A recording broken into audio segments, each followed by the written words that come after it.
if I have a TAM with 100,000 logos in it, and my ACV for my product is like a lower value, like high velocity land, then yeah, SEO is probably going to be a good way because I need a super like scalable, economical way to acquire customers.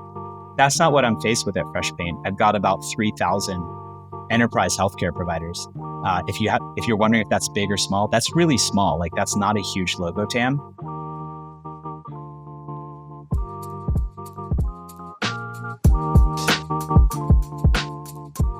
Hey, and thanks for tuning in to another episode of Content Briefly. Today, we're chatting with Ray Mina. He's the VP of Marketing at Freshpaint. And if that name sounds familiar, it's because we previously talked to Mark Rogers, who's the head of content at Freshpaint. As the VP, Ray is thinking about content, among many other things. Specifically, in this conversation, we get into the long sales cycle at Freshpaint and how content supports that. We talk about why SEO is not particularly relevant for them. We also talk about Ray's recent experience stepping in to run content while Mark was out on paternity leave. In general, I really like talking to marketing leaders at fast-growing startups about content because their perspective on it is very different than the folks who are actually executing it every day. So we had some really interesting discussion on strategy. And anyways, I think you'll really like this conversation. As always, I really enjoyed this conversation, and I hope you do too. Content Briefly is produced by our friends at Minutia. To learn more about their podcast production service, as well as their other adaptive content marketing services, check out minutia.com in the show notes. Hey everybody, Jimmy from Superpath here today chatting with Ray Mina, VP of Marketing at Freshpaint. Not the first time we've had someone from Freshpaint on this podcast. We'll talk about that. But first, Ray, thanks for coming on. Would you mind giving an intro of yourself to folks? Tell us a little about who you are and what you do. Yeah, I mean, I'm kind of a serial marketing leader at startups. I think I've done 8 B2B SaaS startups. Oh wow! Yeah, so Cool. my wife keeps asking me when is my last one? When am I going to not do another startup? Because she knows anybody who knows startups knows that it comes with a tax and it's a lot of emotional and a lot of hard work. But I just love creating my own maps and early days trying to figure things out and go from zero, if you're lucky, to $20, $100 million company. If I can tell you a little bit about Freshpaint. I work at Freshpaint as the VP of Marketing today. We basically help healthcare marketers who are in a heavily regulated industry drive high performance marketing results while protecting patient privacy, which is a growing concern across a whole number of regulators, whether they're state or federal. I had described it as a HIPAA compliant CDP in the last episode we did. Is that oversimplifying it, or is that more or less accurate? I mean, I think 2 years ago, yeah, that was true, but it privacy in healthcare goes way beyond HIPAA. HIPAA is just one federal agency. If you're for profit in healthcare, you've got to be concerned with the FTC, and then there are 19 states now who have passed even more strict state level privacy regulations that affect healthcare. So it's a multi-headed monster. Basically, consumer sentiment is, I just don't want to be tracked as much across these advertising tools, and especially when it comes to sensitive health information about my life. So it's way beyond HIPAA. And CDP. My only problem with CDP is that CDPs are designed to make it really, really easy to get data to other tools, and that's exactly what's problematic in healthcare. Is you actually want to make it hard. You don't want to make it too easy for Facebook to get a whole bunch of information about your visitors, because that could be sharing like protected health information and other sensitive data. We make it easy for marketers to stand this up, and by default, we don't send any data with these tools, and then they can self-select what data is safe to send after conversations with their legal and compliance team. Got it. Okay, that makes sense. This is something I don't think about very often. But so like an average customer, of course not. Yeah. An average customer might be like a healthcare company that runs, a dozen hospitals and doctors' offices and things like that. And they have a central marketing team that's trying to acquire new patients. Yeah, you nailed it. Like the biggest healthcare providers and insurance companies in the country, their main goal is to either sell more insurance plans or drive more patients to specific services. Like maybe they have a special heart and vascular unit within the hospital. Marketers' job is to make sure that they drive as many patients from that market into those service lines and make sure they help them find the healthcare they need. And of course, they're just like us. They're going to use the same marketing levers paid ads is going to be a big part of it because that's a fast one that has a direct line to results. And they're going to want to measure the results. And then, as we both know, like they need to share certain data sets to those tools because we live in a world where it's all machine-based learning. That those tools are going to behind the scenes try to optimize results. None of that works unless you actually can pass at least a limited data set. And that's where they run into problems because the native trackers that Facebook uses, they're greedy little pigs. They want to gobble up every single piece of information Right. about your visit to their site. And you can't do that in healthcare. Like that's just not okay with state and, federal regulations. That's so interesting. Yeah. What's the sales process like? I'm sort of getting to the content stuff I want to ask you, but I'm imagining that the sales process is somewhat lengthy, that there's a lot of discussion that needs to happen, probably a lot of project education. There's probably an implementation phase. Is it like 3 to 6 months or potentially even longer to bring on a large customer? Yeah, you nailed the motion. It's sales intensive, CS intensive. Like we hold folks' hands all the way through because the marketer at these organizations is the one that has the use case and is the economic buyer. But legal, compliance, IT, everyone has a role here because they need to make sure that they're investing in a solution that not only does the job of high performance marketing, but keeps them safe and keeps them out of trouble with the regulators. Traditionally, this kind of product, because of all those legal layers, is usually a 6+ month sales cycle. Because of the acute need, like think about it. If you're a marketer and you're spending $5 million a year on digital advertising channels to acquire patients, legal knocks on your door one day and says you need to shut off those ad channels. That's an existential crisis. Oh Like, my God. Yeah, that sounds so stressful. yeah, like, do you just prop up a brand new organic content strategy overnight to replace that 5 million spend? Yeah, No, like that could take 2 years. years. Yeah. Yeah. So the sales cycle for us is much quicker. It's measured in 60 days versus 6 months. Okay, got it. That makes sense.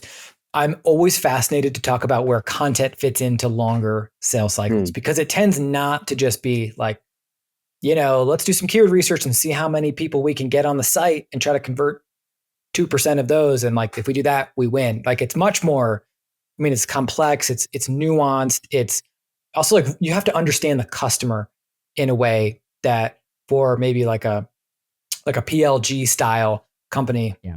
You do have to understand the customer there, but like you really got to know what are the very specific problems of a healthcare marketer in order to provide content that supports from awareness all the way through to a deal being closed. Yeah, So you gotta put on the product marketing hat. Like this is where the intersection of product marketing and content are super important because you nailed it. Like if you're trying to help a marketer navigate legal nuances and complexity, like you can't fake that. You know what I mean? Like right. You fake it just to get the conversation, and then legal and compliance comes in and they're like, you don't even know what you're talking about. That marketing buyer now doesn't trust you anymore and they're moving on to the next. And in fact, that's what we've seen in the landscape is lots of companies just worried about selling versus like, let me help you navigate this and figure it out. And we've been able to win on trust because we've helped them navigate the nuance. We've helped educate not only our marketing buyer on legal matters, we've helped educate our legal stakeholder to understand why does marketing need to send data to these tools? Because in their mind, they're like, interesting. Just stop sending data to these tools and move on. You're like, it's not going to work. Like your CAC is going to go through the roof. Right. Like what are you going to do about it? So you're right. Like the content for us is so critical in building trust. How does that affect your ability to get content out the door? I assume it's just, is it harder? Is it harder to nail the subject matter expertise to make sure that the T's are crossed and I's are dotted so that you are creating and sending something to the customer that is, truly accurate based on like whatever regulations those folks have to follow? Yeah, it's much harder because, if it's like a 101 article on something, you could just bring in a contractor and have them research it like through a variety of means and then ship something out.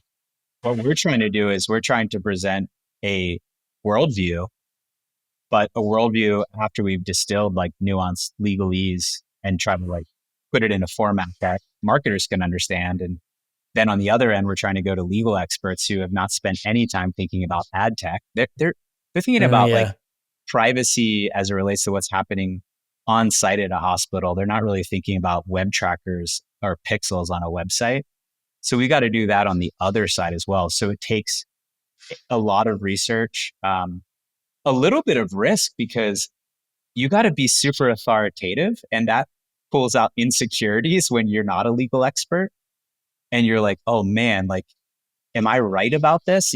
You've done all the research, you've talked to legal experts, but basically you're going to put a stake in the ground and testing that with real compliance teams and VPs of compliance and watching anxiously to see if they nod their head or not. And after you've seen 10 of those calls where they're all like viscerally nodding their head, you're like, okay, we nailed this. Like, let's double down here. But it's probably the biggest, narrative challenge I've ever had in my career. Wow. That's so interesting.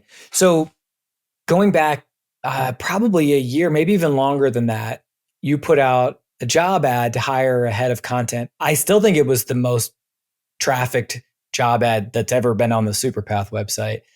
It was very popular. And business. When you hired somebody great, you hired Mark Rogers, who I worked with over at Animals, and then we had him on the podcast, and we had a great conversation. And there was a couple of things we covered that I thought were very interesting. So this is episode 26, if people want to go check it out. We talked about Mark's process for setting up a content strategy, because this is like his first couple weeks on the job. So we were sort of talking through like, okay, Mark, like talk us through like, what's your plans? What are you doing in your first 90 days? How are you getting up to speed? That type of thing, which was great. And that's evergreen. Folks should go listen to that. Another thing he talked about was, not rushing to jump into SEO. At the time, everybody was just doing SEO all the time. So it kind of felt a little contradictory to say, like, actually, we're not going to focus on that. Now it feels like, who knows what's going on with SEO? There's like a lot of more uncertainty in that world than there was 12 months ago. Are you able to give us maybe just an overview or kind of an update on what is the primary role that content plays at Freshpaint? I'm assuming maybe there's a little bit of SEO. I'm sure there's some awareness, but is it primarily geared towards supporting that longer sales cycle, or are you trying to cover a lot of bases with content? Yeah. Do you mind if I just like touch on the worldview I have around SEO real quick? Yeah. I think please. It'll help answer. Yeah. Like I think SEO is it. There are certain businesses that have been built like focusing purely on SEO as a growth lever. And I think that can make sense in a lot of different places. If I have a TAM with 100,000 logos in it, and my ACV for my product is like a lower value, like high velocity land, then SEO is probably going to be a good way, because I need a super like scalable, economical way to acquire customers. That's not what I'm faced with at Freshpaint. I've got about 3,000 enterprise healthcare providers. If you're wondering if that's big or small, that's really small. Like, that's not a huge logo TAM, but they're all really high value, repeatable problem statement, 100% identifiable from the outside. Like, my ideal customer profile, I can draw a circle. I know every one of those logos right now, like they're loaded into our CRM, and there's not as much intent, because this is such a new problem for them. These like regulatory tailwinds that are benefiting Freshpaint as a company are very new for our buyer. So, you're not going to have this like, you're going to have some adjacent stuff, but it's going to be a extremely long tail of SEO. And you've done this before, Jimmy, if I start that as my strategy, probably going to take me 2+ years before I've really reached my stride. My board doesn't want to give me 2 years to grow this company. Like, we're trying to acquire these healthcare providers as quickly as possible, because it is such an acute need from a regulatory basis. And obviously there's going to be competition. So we want to land those customers as fast as possible.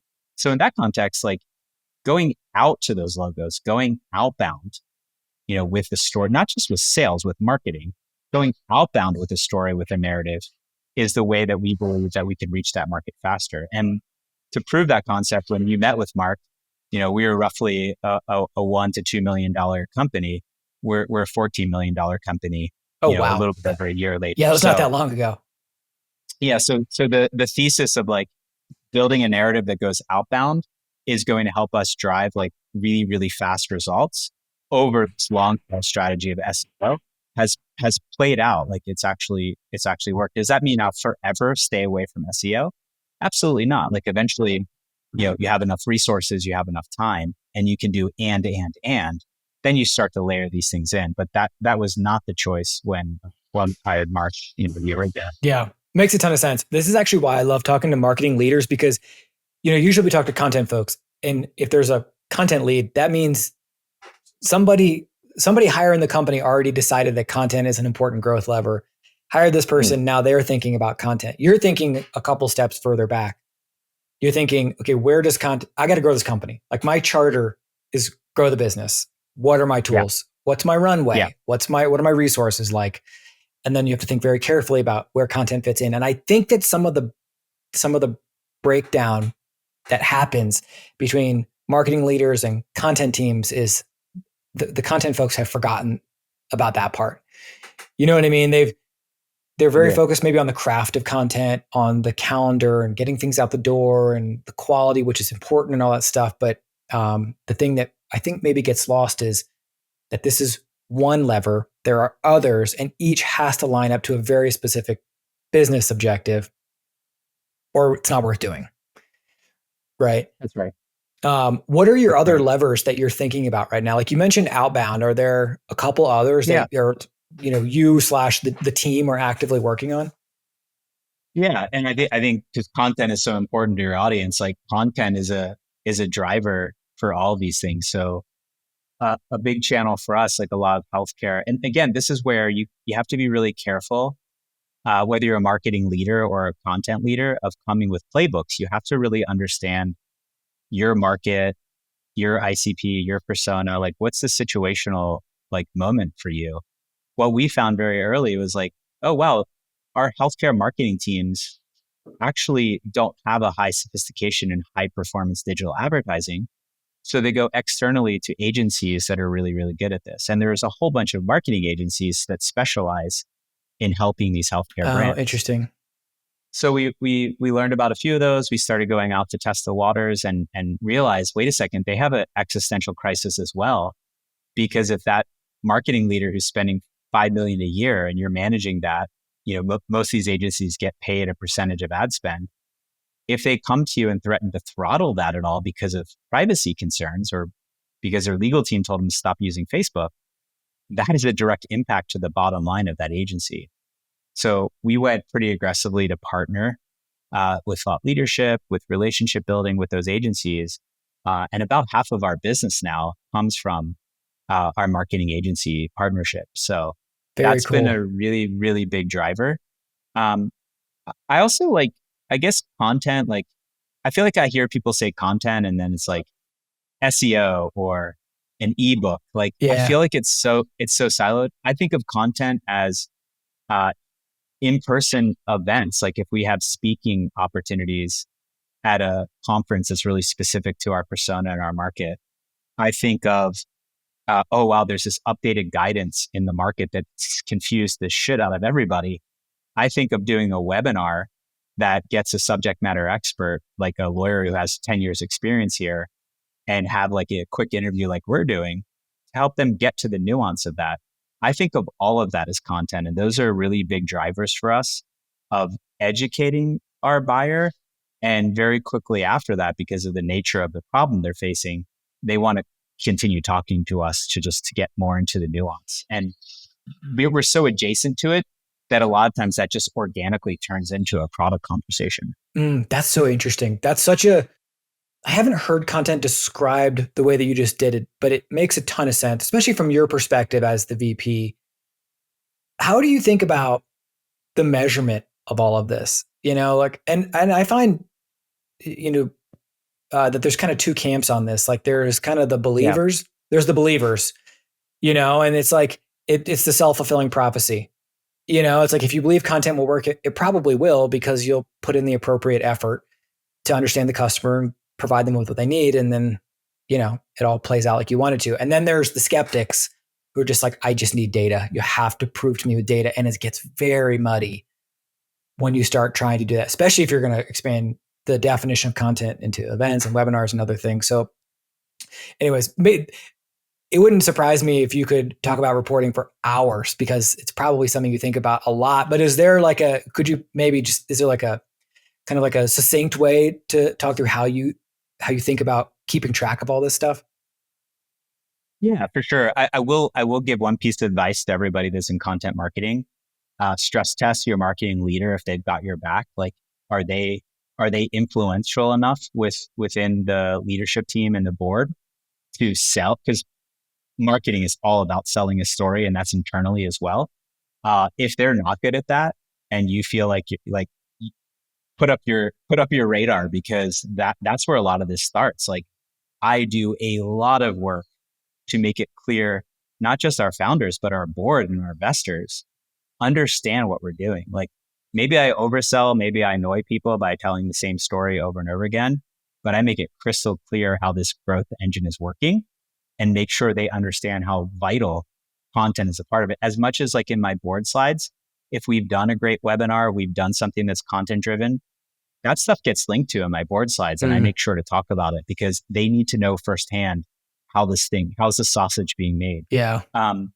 As far as, I think the problem with content marketing, and I've seen, and I hear everybody, like, I see everyone want to decouple themselves from content marketing that's related to pipeline and revenue.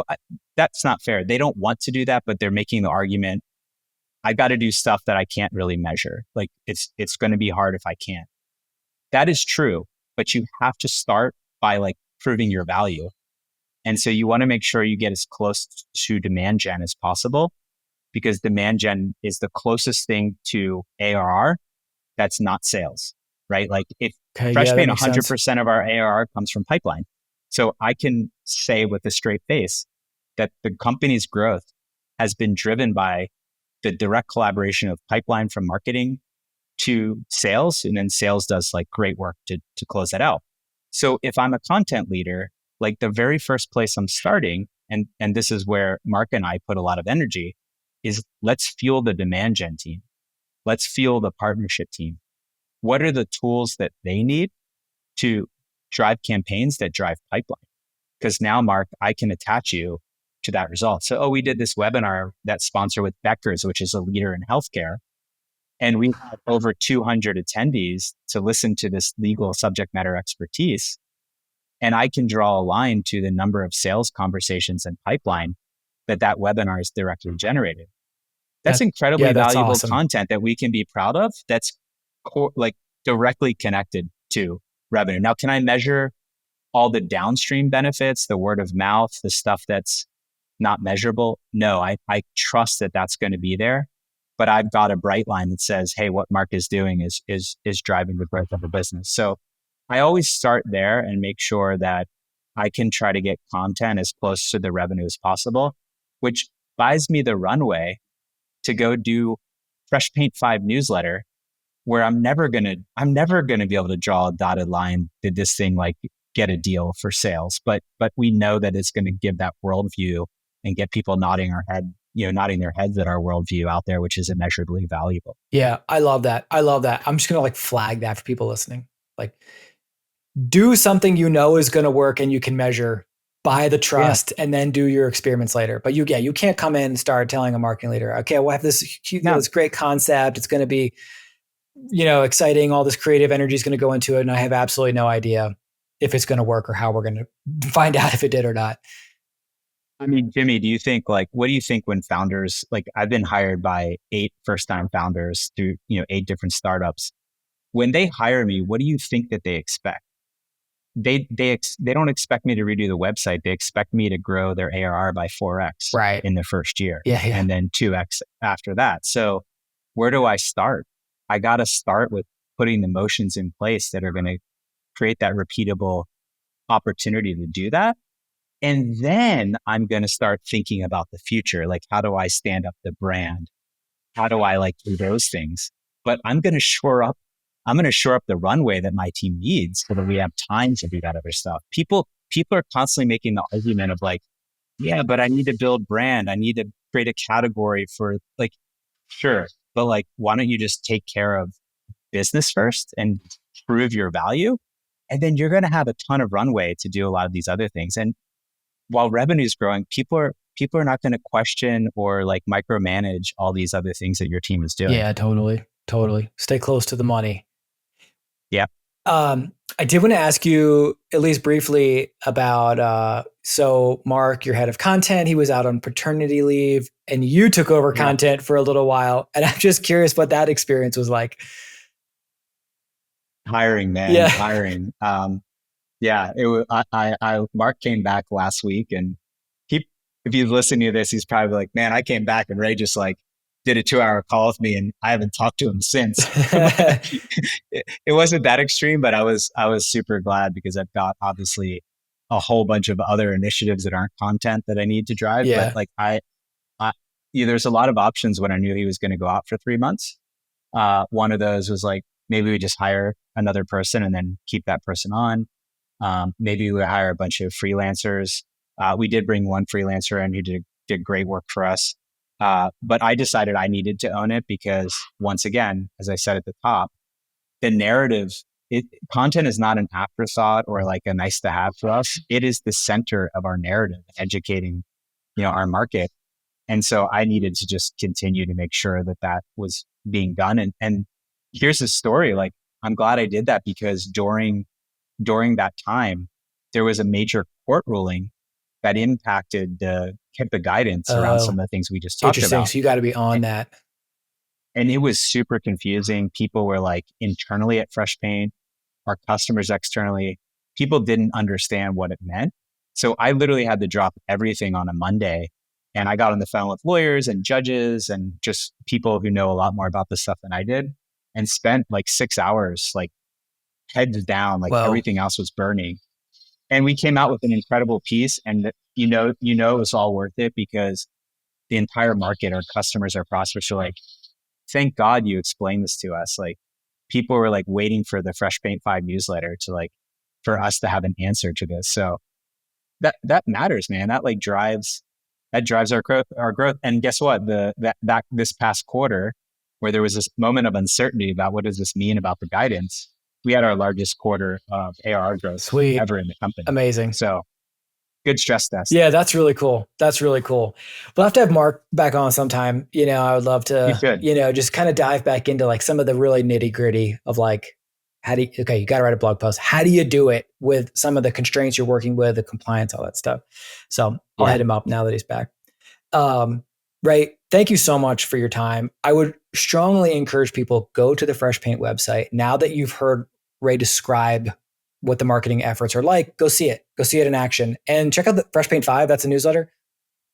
That's a newsletter. Yeah, I would encourage people to go sign up for that too. Like we'll put some links in the show notes for people. And how about you, Ray? Is there somewhere we can send folks to stay in touch with you, social or personal website or anywhere else? Yeah, I'm on LinkedIn. You can just find me there, Ray Mina on LinkedIn. So yeah, reach out to me. Happy to talk shop. I love marketing. I've done marketing in not just health tech, but legal tech and ed tech. So construction tech twice. So I've touched a lot of different industries. So I'm an anti-playbook guy. It's all about like understanding the market. So if you've got questions, I probably can geek out with you a little bit on your market as well. I love it. Really appreciate that. We'll put a link to your LinkedIn in there. And thanks again for your time, Ray. Good to see you, Jimmy. Yeah. Thanks for having me on. Take care, man.